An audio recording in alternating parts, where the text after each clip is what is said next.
दोस्तों, POCSO act यानी protection of children from sexual offences act 2012, जिसको हिंदी में लैंगिक उत्पीड़न से बच्चों के संरक्षण का अधिनियम 2012 कहा जाता है। इस एक्ट के तहत नाबालिग बच्चों के साथ दुष्कर्म, यौन अपराध और छेड़छाड़ के मामलों में कार्रवाई के प्रावधान किए गए हैं। Through this act, children have been provided protection from crimes like sexual assault, sexual harassment और पोर्नोग्राफी।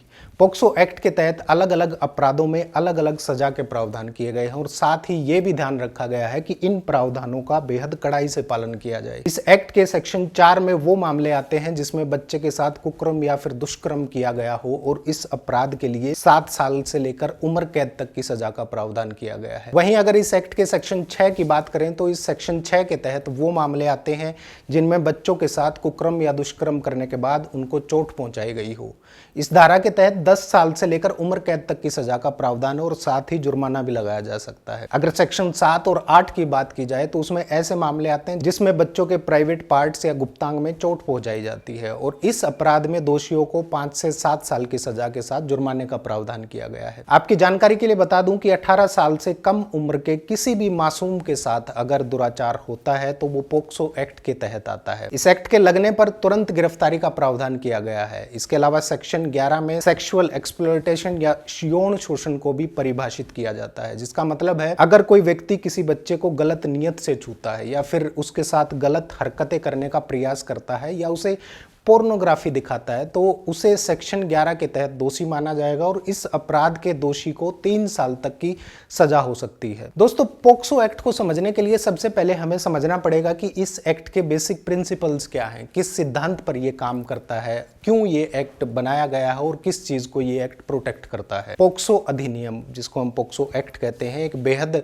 महत्वपूर्ण कानून है जिसका उद्देश्य बच्चों को यौन दुर्व्यवहार और शोषण से बचाना है। 2012 में अधिनियमित पोक्सो अधिनियम पूरे भारत में बच्चों की सुरक्षा और कल्याण सुनिश्चित करने के लिए अलग अलग प्रावधानों के साथ अलग अलग उपाय भी बताता है। हम सब जानते हैं कि पोक्सो एक्ट बच्चों को यौन अपराधों से बचाने और ऐसे अपराधों से उनकी सुरक्षा सुनिश्चित करने के लिए एक बेहद महत्वपूर्ण कानून माना जाता है। समय पर जांच, स्पीडी ट्रायल्स और अपराधियों के लिए कड़ी सजा के प्रावधान करने के साथ साथ ये एक्ट बाल यौन शोषण से निपटने में भी मेजर रोल प्ले करता है। इसके अलावा इस एक्ट में प्राइवेसी, जेंडर न्यूट्रलिटी और जागरूकता पर भी जोर दिया गया है, जो कि देश भर में सभी बच्चों के अधिकारों की सुरक्षा के प्रति एक कमिटमेंट को अंडरलाइन करता है। दोस्तों, पोक्सो एक्ट बनाने का सबसे बड़ा उद्देश्य था यौन उत्पीड़न और अश्लील साहित्य से बच्चों की सुरक्षा सुनिश्चित करना। इसके अलावा इस एक्ट का उद्देश्य पूरी कानूनी प्रक्रिया के दौरान बच्चे को सुरक्षित करना है। इसलिए इस एक्ट में बच्चों की मदद के लिए विशेष अदालतों और प्रक्रियाओं का समावेश किया गया है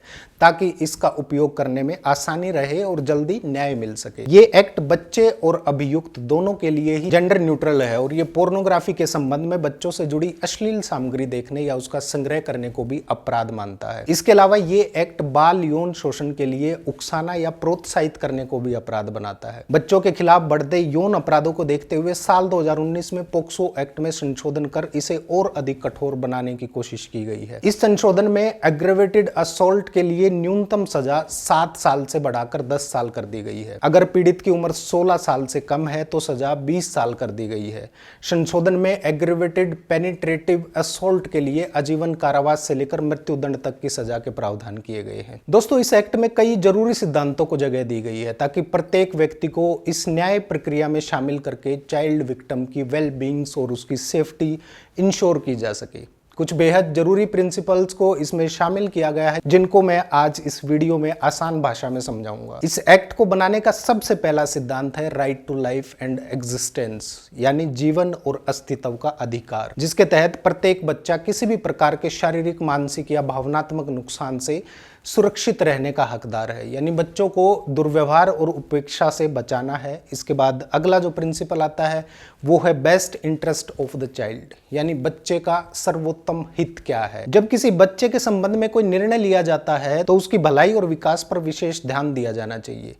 अगला सिद्धांत है right to be treated with respect and compassion, यानी सम्मान और करुणा के साथ व्यवहार करने का अधिकार। दोस्तों, पोक्सो एक्ट के तहत की जाने वाली पूरी कानूनी प्रक्रिया के दौरान बाल पीड़ितों के साथ दयालुता और सम्मानजनक व्यवहार किया जाना चाहिए। इसके बाद अगला आता है प्रोटेक्टेड फ्रॉम डिस्क्रिमिनेशन, यानी किसी भी प्रकार के भेदभाव से सुरक्षित रहने का अधिकार। पोक्सो एक्ट के तहत बच्चे की बैकग्राउंड और उसकी आइडेंटिटी को ध्यान में ना रखकर उसे कानून के तहत उचित सम्मान और उसके साथ एक समान व्यवहार होना चाहिए, किसी प्रकार का भेदभाव नहीं होना चाहिए। अगला सिद्धांत है to ensure right to special preventive measures, यानी विशेष निवारक उपायों का अधिकार। जिन बच्चों ने दुर्व्यवहार का अनुभव किया है, जो पीड़ित हैं, सामना किया है, वो हो सकता है आगे चलकर भविष्य में ऐसे किसी उत्पीड़न या नुकसान के प्रति अधिक संवेदनशील हो सकते हैं। इसलिए ऐसे बच्चों को अपनी सुरक्षा में मदद के लिए सहायता और प्रशिक्षण प्रदान करना बेहद जरूरी है। इसके बाद अगला सिद्धांत आता है सूचित होने का अधिकार, यानी कानूनी कार्रवाई में शामिल बच्चों को